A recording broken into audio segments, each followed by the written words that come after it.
the scriptures I had you kind of look at, pretty easy, but Jesus teaching his disciples and the family, his family, his mom and brothers.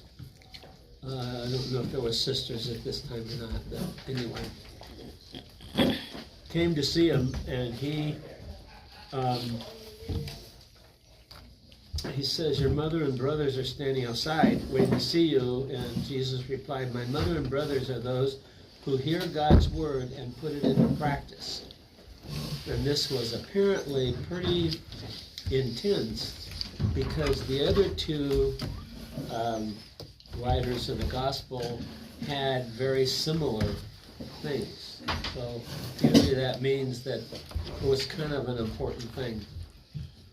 So I'm sure you're familiar with that scripture. What was Jesus's message to the disciples? And look at it from this point of view. Looking at the church, and even not the church, how important should the family be? Very important. So is Jesus putting down the family, saying it's not as important as your Christian brothers? No. No. I think he's doing the opposite. I think he's putting an emphasis on the spiritual family. Those who obey the will of God. Yes. I agree. Right. Which sometimes we don't always do. I think he's trying to get a point across that he is at the top. Yeah.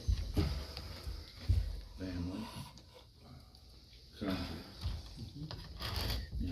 on down, job.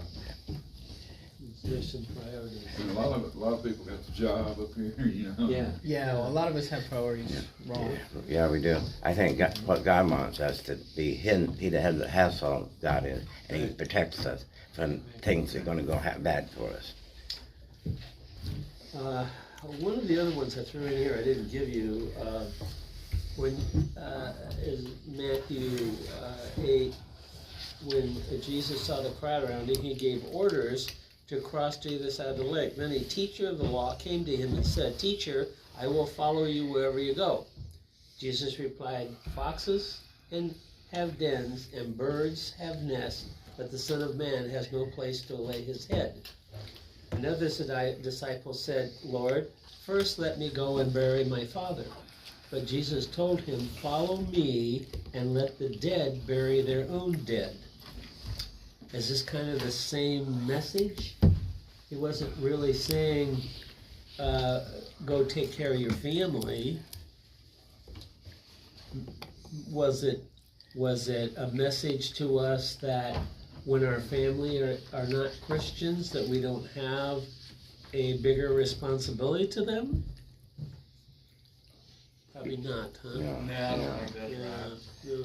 God, if they don't want to listen to you, and I know they're part of your family, but they don't listen to just go on, and they're dead already, because they're not Christ in them. Okay. This has always been a hard one for Yes. me. I didn't know my dad well. He left when I was 2 years old. I don't even remember him. My stepfather that spent most of the time with me he had no idea how to raise kids. He was not a nice guy. My dad was the same way. He's very alcoholic. So I have discovered that my father is the Heavenly Father. I don't really have a father anywhere but him, and that's a good thing. Yes, it is. I told the church that I'm in the nursing home. I said, saying God told me why my dad was so mean to me. And growing up, he was my dad, granted, but he had schizophrenia like I do. Back in the 60s, you couldn't. They don't have the medicine we got now. And Dad heard voices. The only thing he could cope with the voices, and he didn't know any better, was to drink. Yeah. And that made it worse. Yeah. He told me that one in a dream. And a lot of us have had situations like this. However, one of the things that we have to think about too is, some of you, your dad has been your spiritual brother. Yeah. So that's when the family comes together like it's supposed to, right? Right. That's the way it should happen, but it doesn't always happen that way.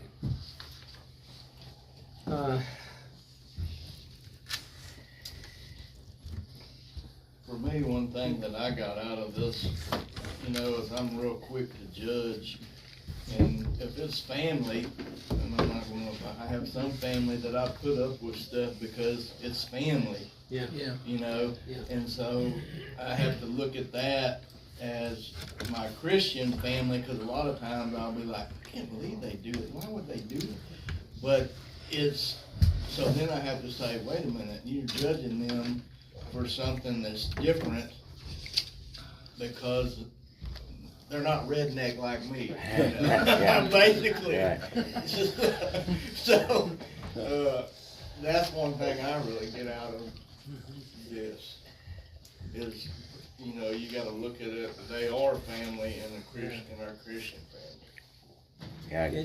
And there is, when we're dealing with just people, there's a whole lot in their background we will never know that has shaped them the way they are. And so, without knowing that, we have to be careful. Can't be judgmental so quick. Yeah. Yeah, I've had my dad have that too. That some young girl come in there with purple hair, and I think, well, she's an English lady. I'm still learning. And them unknowns always get us in trouble. Yes. Like my grandma says, you got 2 ears and 1 mouth. What would get you in quick or fast? 2 ears or 1 mouth? Good one. That's right.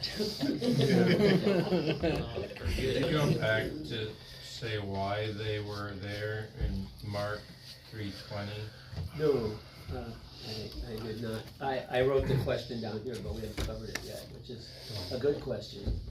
Yeah. Why was his family even there? A different town. Right, it wasn't their hometown. Well, from memory, I don't, it was, Jesus was in this house that was packed with people. He didn't have room to eat or time to eat. Yeah. When they thought Jesus was out of his mind, so they went there and knocked on the door to talk to him, and then you get these 3 accounts. That's just the tail end, at half Right. part B of the story. This is early in Jesus's ministry. Not apparently, according to Mark especially, not too far away from the Sermon on the Mount, time-wise. And just the little reading I did was basically, they were really concerned about Jesus. It was this idea he had of who he was getting him in trouble with these crowds. What was going to happen to him? And he wasn't able to eat. That wasn't a priority of his. So, He's eating spiritual food. That's why he didn't eat human food.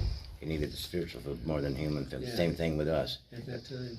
Some of this is basically just like what we would even see in our own families today.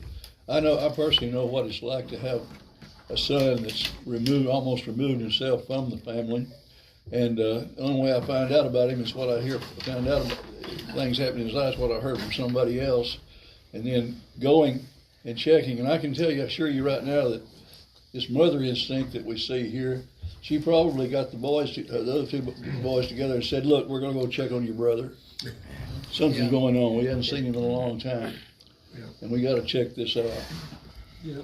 So it's important that it is the mother aspect of it, especially during this time that we celebrate that, is very important. And she's kind of leading everybody else to try to see the best of what's going on in Jesus' life.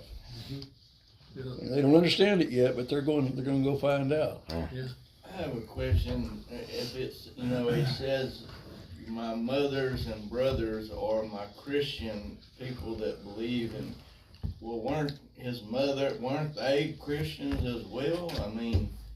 They not, at that point in time, no. His brothers thought he was a lunatic. Okay, all right. His mother was living. His brothers didn't believe in him. Okay. Yeah. Later on. Till later on in his life. So, But he's also telling us that we're all brothers and sisters and mothers and fathers and all that. We're all. It is a family. Yeah. And that's basically. I think that's one big point he's making here. We're a family, and just that section of people standing out there is not the only part of our family. Right. I don't know if I told you this before, but when I graduated from Bible college, we went to a seniors thing, and the pastor of Denver First Church was there. Church at the time was very big, right? 3,000 or something like that. And he told the story, dealing with this kind of a thing. He told the story of his son. I can't remember what happened to him, but it was serious, and his dad had to leave his church and all he was doing and go to his son and take care of him as a father. And they got out of it. The son, was okay, and I don't know whether it was a divorce or whether it was, anyway. And a number of months later, his son got tickets to the Denver Nuggets basketball team and was excited to go, and came and called his father and said, hey, Saturday, I got the tickets, let's go.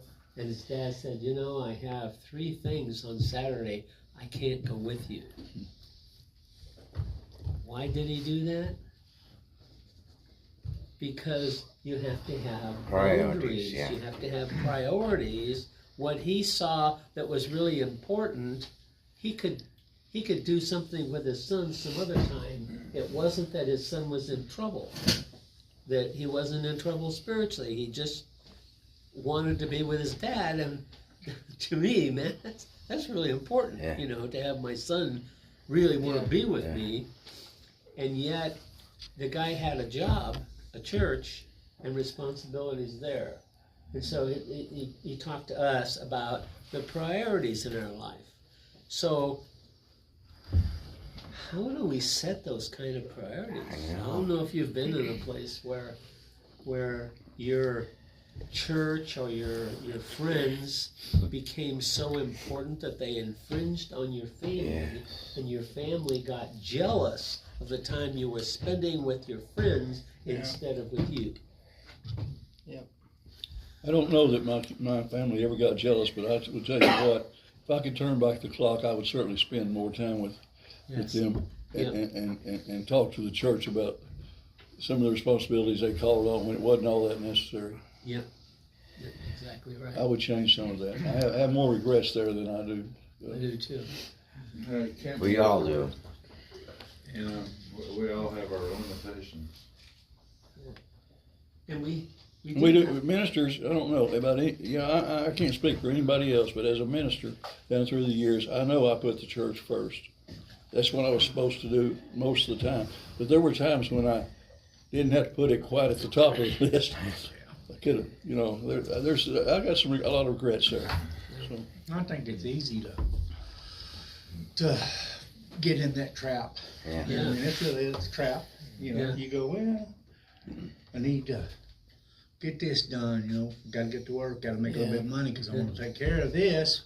I want to give the kids this, but, our spouse or friends, takes a lot of effort. It's either way, evaluate every week, every day. Every day.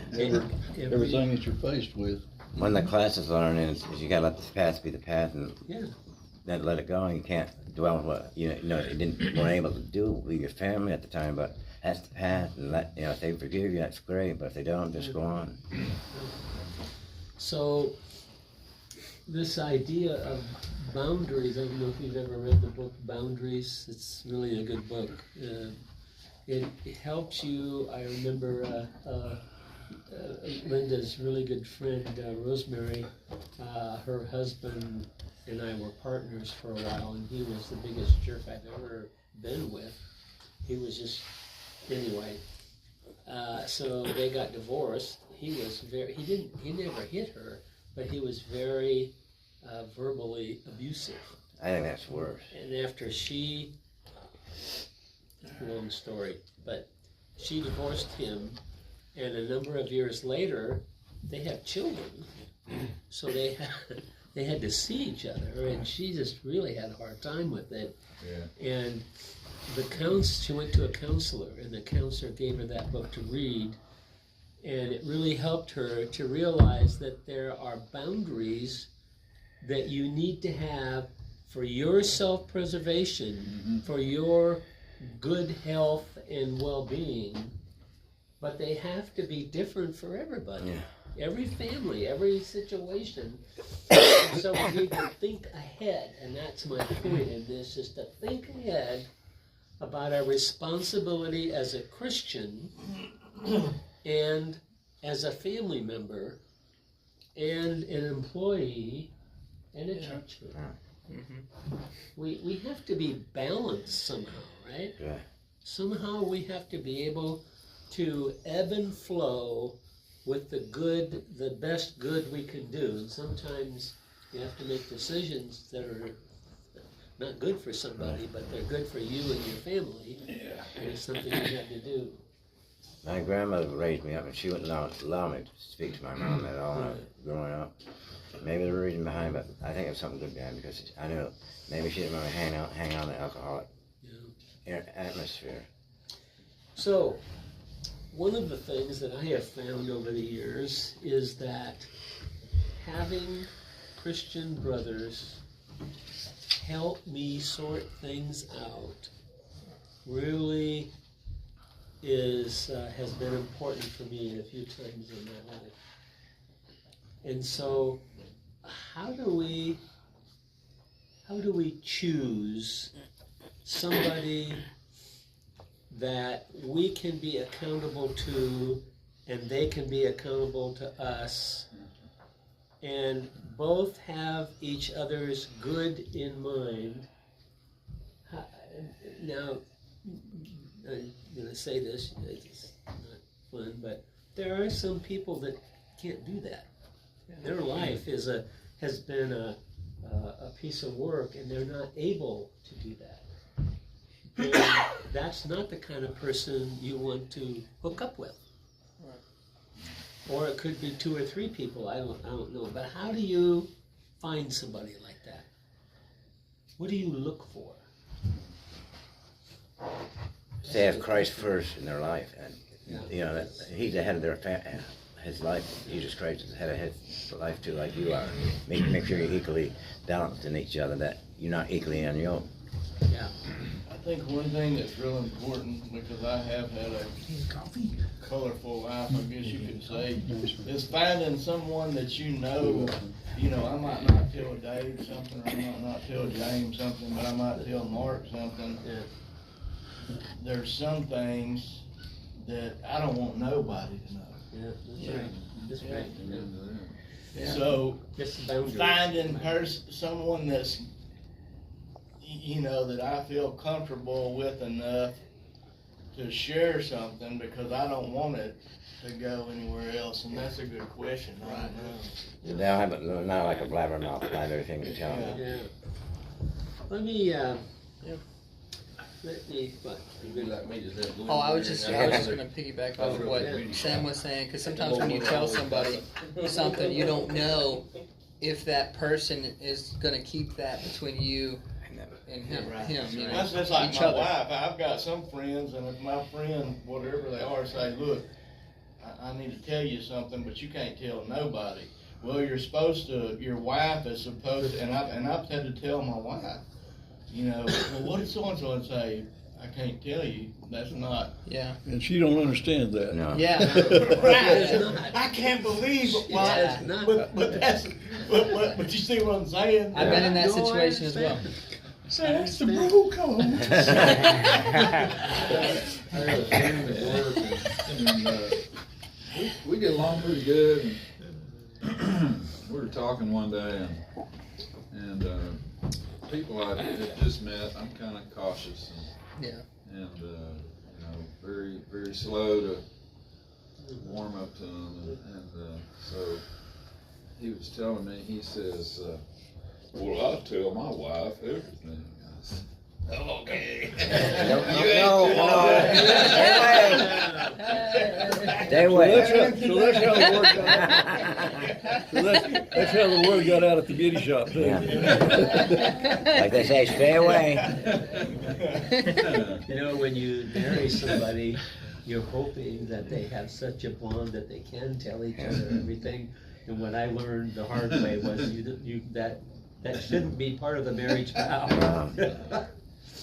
I always, all through the years, one thing that was important to me, and I don't know why, I can't put a finger on exactly why, except that I just always felt like that incompetence meant incompetence. And sometimes, you know, that was not an easy thing to do, because sometimes you need to talk to somebody about something you've dealt with in some way or another. But I always took it for granted that when somebody did share something with me, it was incompetence unless they told me different, you know. Right. It's just one of those things that I think that we have to answer for ourselves on, you know. If our greatest downfall is that we got loose lips, we probably ought not to be told anything, you know. That's the thing. But the fact is that we do have things that people give to us in confidence. That it's a very serious thing to hold on to that, not to do any harm there. We're not to be a stumbling block to anybody, and that's part of being a stumbling block. Yeah. Going to go a different direction here to help us learn what we're looking for in people. In the second page here, John Wesley's description of what a spiritually on-track Christian should be. This is by John Wesley, and it's his, so his words are a little bit difficult in his thinking process here, but what he says is really good. A Christian believer's love sits upon the throne which is erected in the inmost soul. Love of God and man. That's the center, that's the pivot point, which fills the whole heart and reigns without rival. So love for God and for man. In the circle near the throne are all holy tempers. Tempers are preferences. They're things you've figured out and you're really trying to put in practice.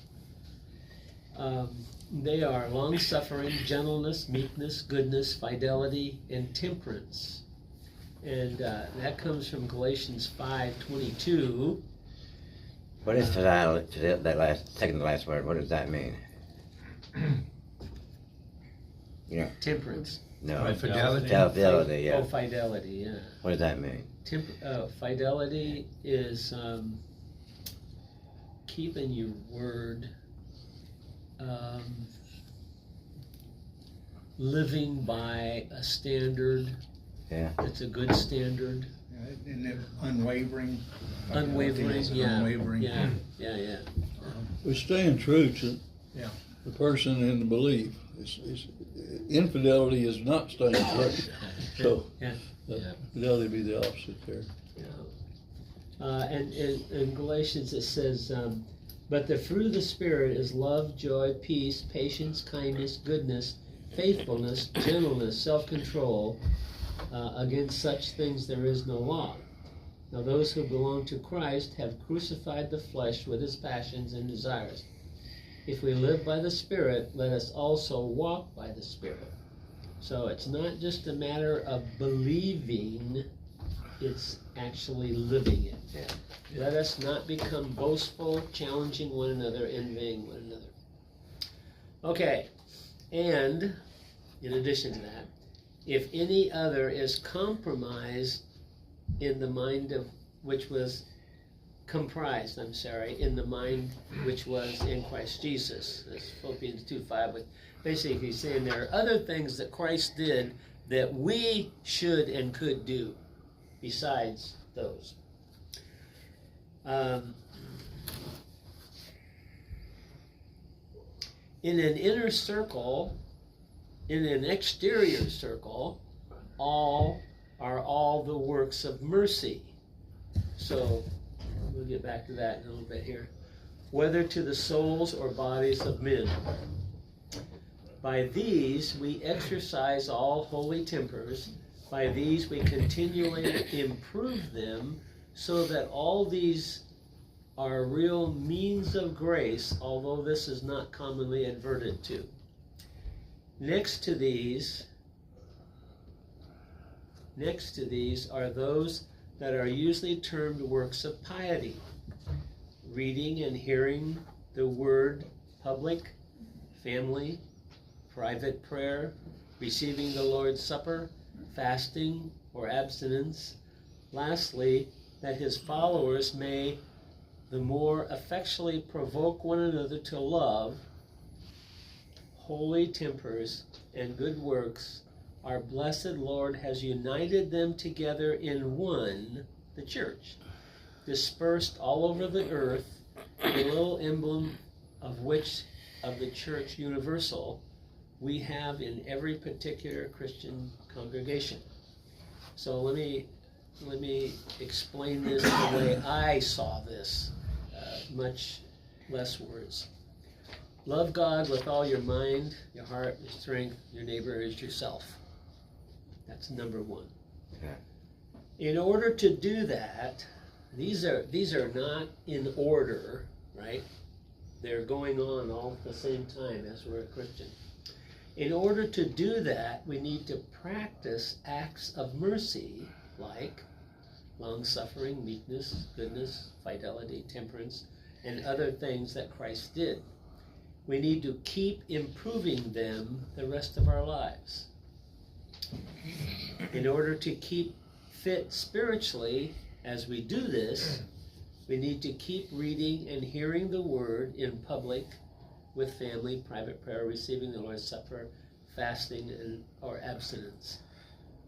And we are to practice and live these in the church with each other, the church and the world and the one we attend. So it kind of helped me look at this and see, okay, there's this pattern that I can look at, and I can look at Dave and see if I see a bunch of that in him. So maybe him and I can go, you know what, maybe we could get together and, and we'll have some, I want to say rules, but things. In other words, what we say is private to each other. And if I'll give you permission to share something with your wife, if you but it's also kind of an accountability. Accountability for me to Doug, Right. and for Doug to me. Now you said you were going to work on, how did that work out last week? It worked pretty good.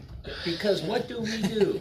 We got to start the conversation, get it going across the other person. That's right. Because what do we usually do? We keep them out. We start a diet, and pretty soon we quit it. Yeah. And then they're high and dry again. Yeah. So Yeah. we need somebody or a couple of people, however it works, Yeah. for us to. I remember reading, I can't remember where I read it, but it was pastors of very, very large churches in California that got together once a month, and after a while they moved, and so it was on a phone or a video chat, and they had 4 or 5 questions they asked each other, and each one had to answer it. Were you faithful to your wife this week? Were you, I don't remember exactly what they were, but they were specific to that group, And every time they got together, they asked those questions because they all wanted to be moving along in their Christian life. Like I said, God don't give up on us. Why should we give up on God? He never gives up on us. Exactly. Just a minute, I'm trying to keep myself on track here. Okay. So,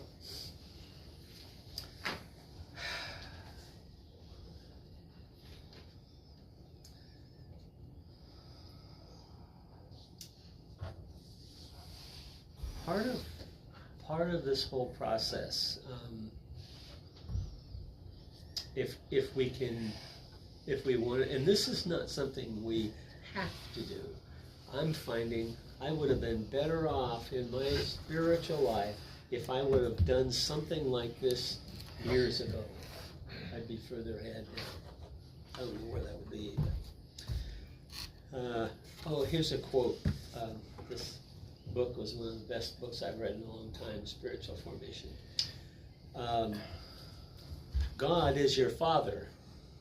The church is your mother. That's pretty good when you think about it. Yeah. I agree, yeah. Okay,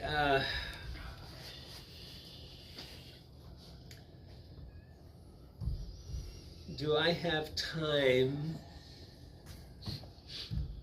to build strong spiritual ties with somebody or somebody's else? Do I have time to do that? Try to make time. Try. Yeah. That's all you can do. This is a process. It's not something, yeah.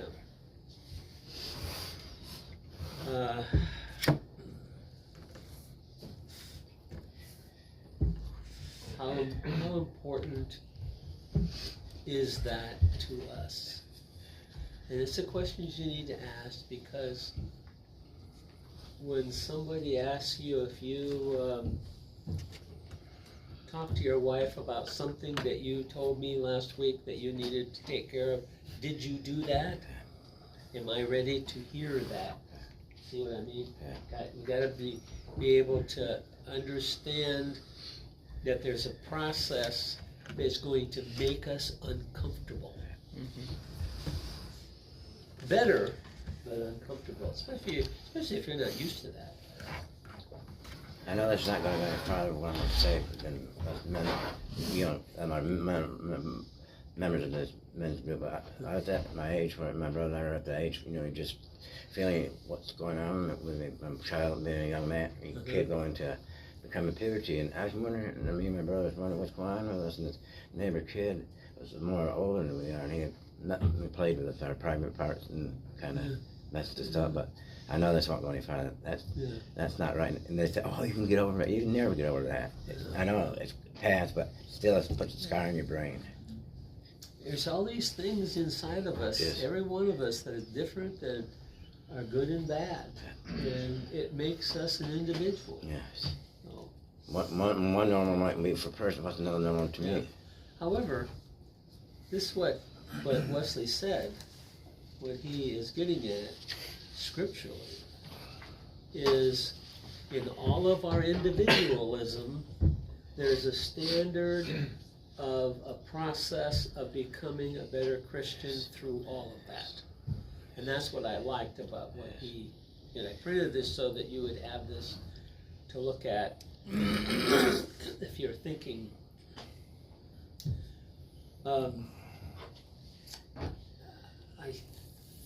Any other comments? Yeah, I got one more. Don't mind if I say.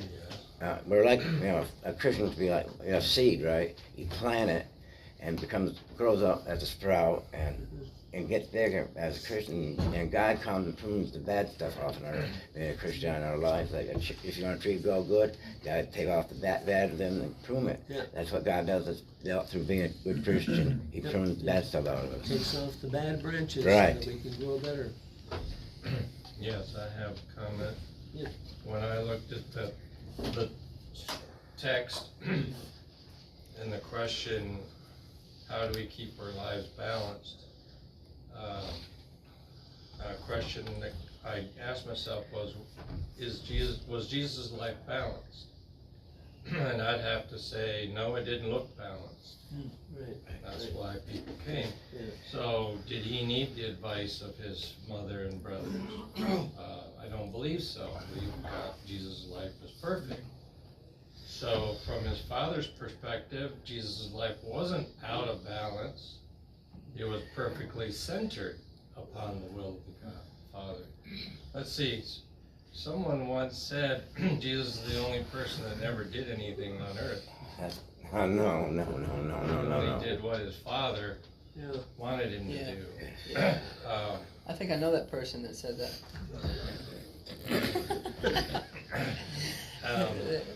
So our lives do look unbalanced, and I would say if we're to model Jesus, we shouldn't strive to keep in our own mental human wisdom, shouldn't strive to keep our life balanced. It's not the approach. How do I keep my life balanced? What does balance mean? Balance means centered on God, which means imbalance to the world's perspective. I mean, Jesus turned things upside down. The last will be first. So balance in the human mind, in the population, and the majority isn't, we can't go by that. So how do I keep balanced? In other words, how do I keep centered on God? That's prayer. That's using God-centered people. And we shouldn't fear of being out, appearing to be out of balance. Yeah, the world don't like Out us. of balance with the world is one thing, but spiritually unbalanced is a whole nother thing. Yes, Because if I am too protective of my meal time, or my personal time, or my recreation, and I'm too intense that, oh, you're taking too much of my time, that's danger zone. Because Jesus gave up a meal because he needed to minister to the woman at the well. I have food to eat that you do not know of. We need to be willing to be inconvenienced, and that we shouldn't be fighting to keep balance. Yeah. I like that. That makes sense. Yeah, my grandma was very I have a overprotective. similar idea that kind of hit me. To stay balanced better, ask and you shall receive. What do I need to do here? But going with what my brother said here, I think part of being balanced, you gotta be flexible. Yeah. I think that's important. I've been. If we are balanced totally, spirituality ought to be in balance with our family, our job, time-wise and everything. That would be balance. And that's what the world thinks that balance is.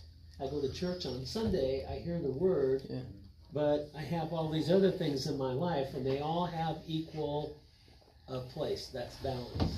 And that's not the balance I'm No, it's not. It's completely different. And I think you're saying the same thing. But how do we keep our spiritual life growing in the right direction? That would be a better question for you, Dennis. That would get more to the point of what I'm trying to get to. How do I keep my life in Christ strong?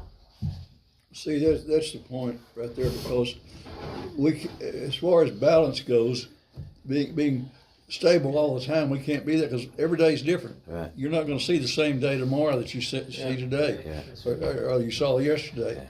And so I think being balanced in that sense is just being able to hear God's voice in whatever circumstance we're in, being tied to God so strongly that when He speaks to us wherever we are, we can move with that and trust Him in that. Trust is a big factor, and that goes hand in hand with this, what we talked about being able to share with somebody like that. Some of us have been burnt pretty good there. Yes, I have. And so it's hard to have that trust. Yeah. And we just quit trying, basically. Never quit trying. because we don't want to get burnt. Right, again, yeah. And that's something that needs to be worked on daily, but that's still. My grandma, when I grew up, was very overprotective of me. I couldn't roughhouse anything. But that was wrong what she did to me. Very, like you said, you got a balanced life. And she didn't do that with me. She let me go to church and that, but she made me spiritual life, but she was a very unbalanced lady. So, conclusion here I'm coming to is that we have some work to do to figure this all out. There are lots of elements to keeping our life on track with God. Because we can't say, like the guy who moved to India to be a missionary, left his wife at home, left her all by herself, and 10 years later she divorced him because she hadn't seen him again. She said, I'm done with this. See, his life was unbalanced. He didn't communicate. He didn't, you see what I mean? Yeah, I see what you mean, yeah. He chose his mission, but rejected his family. We can't do that. Oh, yeah. We can't do that. Okay, along this line, David has a project for us. Yep.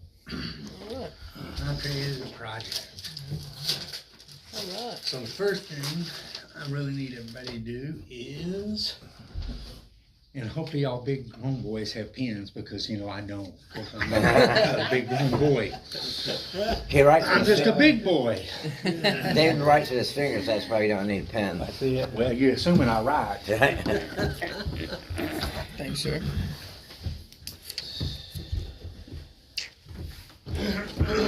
Gary, Yes. I don't mind preaching the words over the It's really not mission fair. mandatory, If I but get, it is. I'm not afraid of dying if I'm preaching the Well, words this of is a raffle Christ. ticket. I know where I'm going if I preach the word of Christ. You winning the I go chance to to Muslim country, praise right? me. God wants me to go there and they kill me because I did the right thing. What kind of fun I'm going to gun are you heaven. gonna get? Yeah. That's what I was thinking. I'm not afraid of dying. Yeah. And we shouldn't be afraid. Fishing trip, Fishing trip.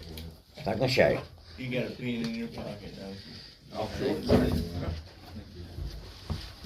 What's that? Short fishing trip? Yeah, that's not good.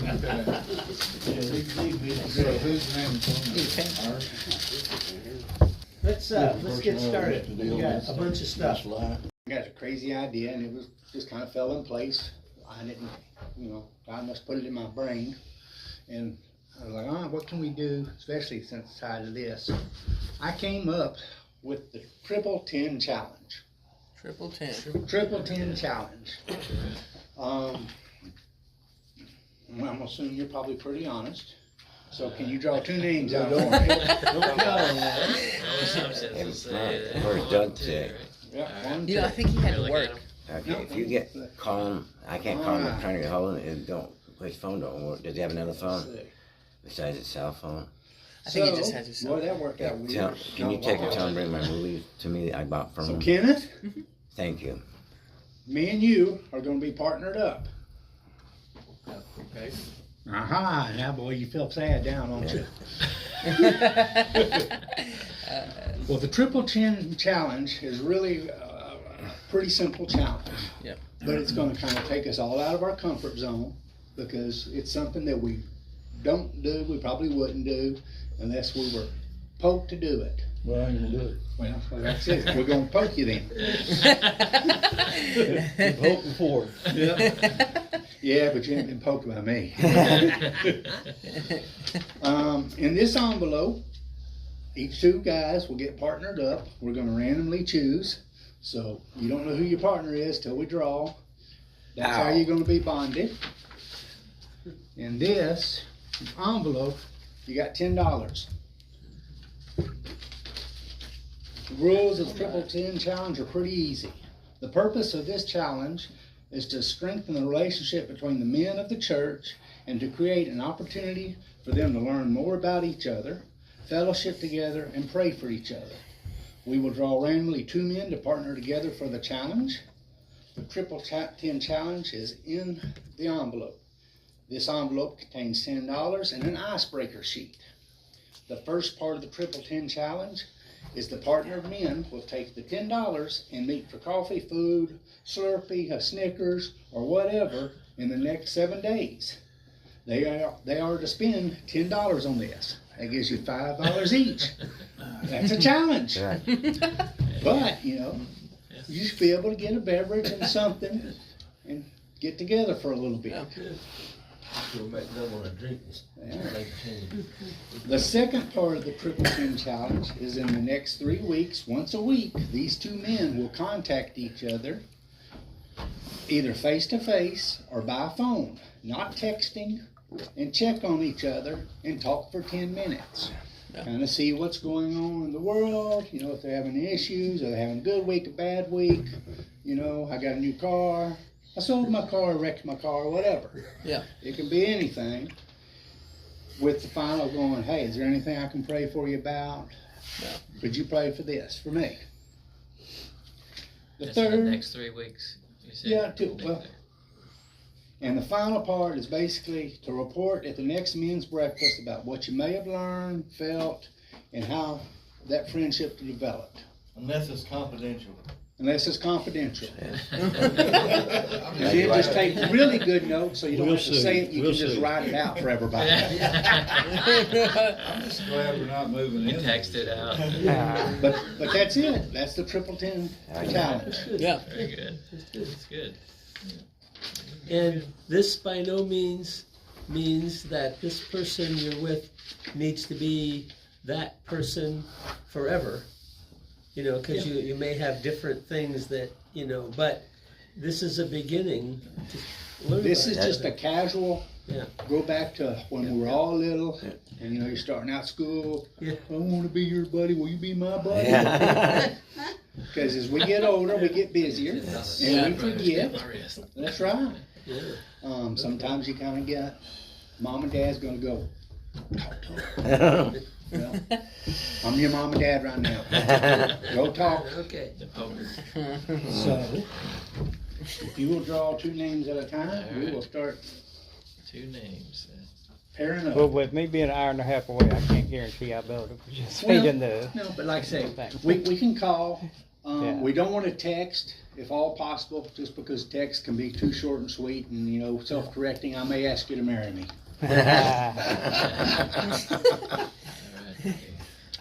Nope. Nope. I had a couple other real quick points. Yeah. James, I'm trying to get David Fryer. these I was gonna pass these out. We're kind of looking for 12 volunteers to help do the yard and keep kind of the grass mowed. I know Gus and Paul and my dad have been Yeah. working on it and stuff.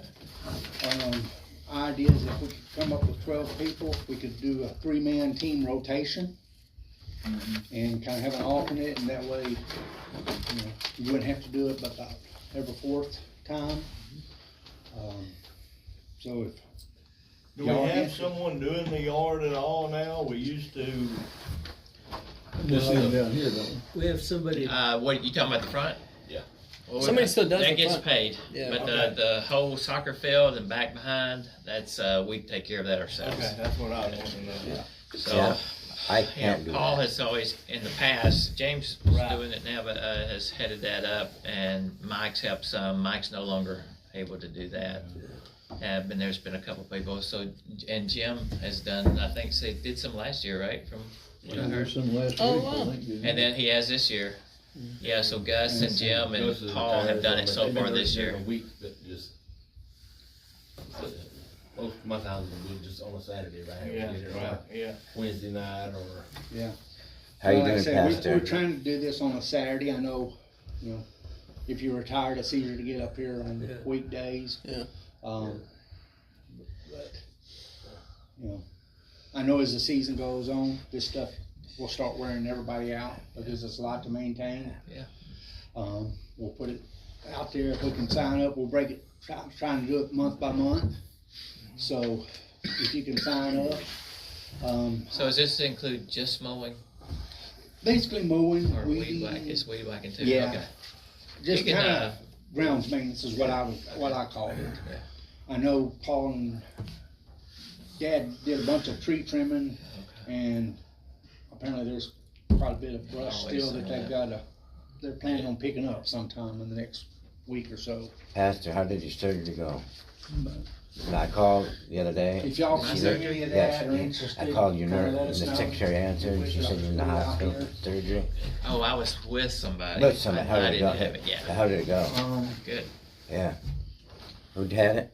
Mark had an endoscopy. Oh, it wasn't, surgery, it was just a endoscopy. Okay, all right?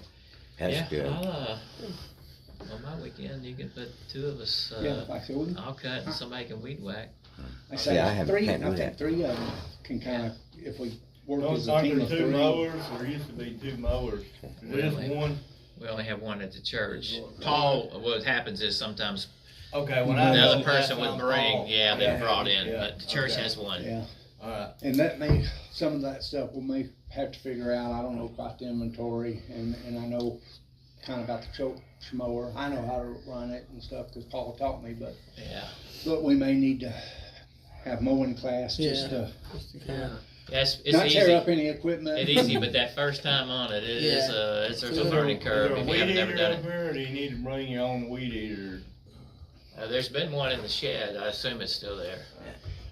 Probably a general rule, if you've got some yard equipment you don't mind bringing and using yourself, that would be appreciated. Yeah, I mowed on the church one. I mean, I know how to do.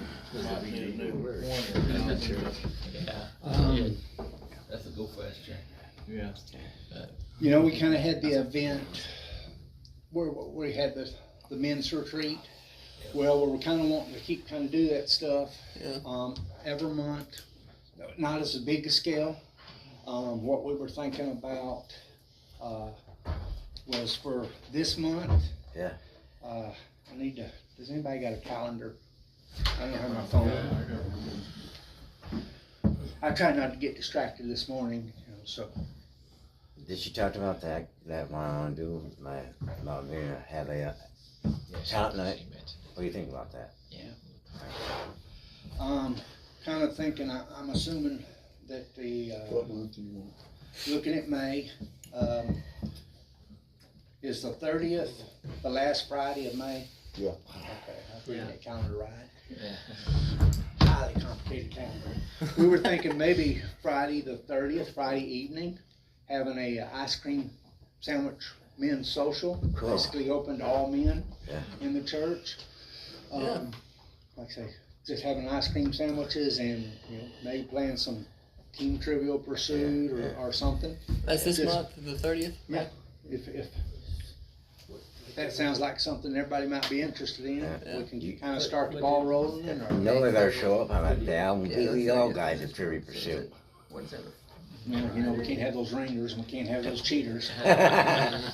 So, but, not a big thing, but just kind of a get together. I mean, I like ice cream sandwiches. So I do anytime too. I can get together for ice cream sandwich. And of course, Adam, if you can come up here, we'd love to see you Yeah. too. Yeah, well, we'd love to have you come. We know it's a I good know it's little kind of a drive. drive, Yeah, we'll but see. we want, tails I of the know. chicken are always good. Well, my wife's birthday is the very next day, so I'm trying to figure out what to do for her. So. And I You got can to work that describe her Sunday. and say, man, I had a great evening last night. I got out of your hair. Happy birthday.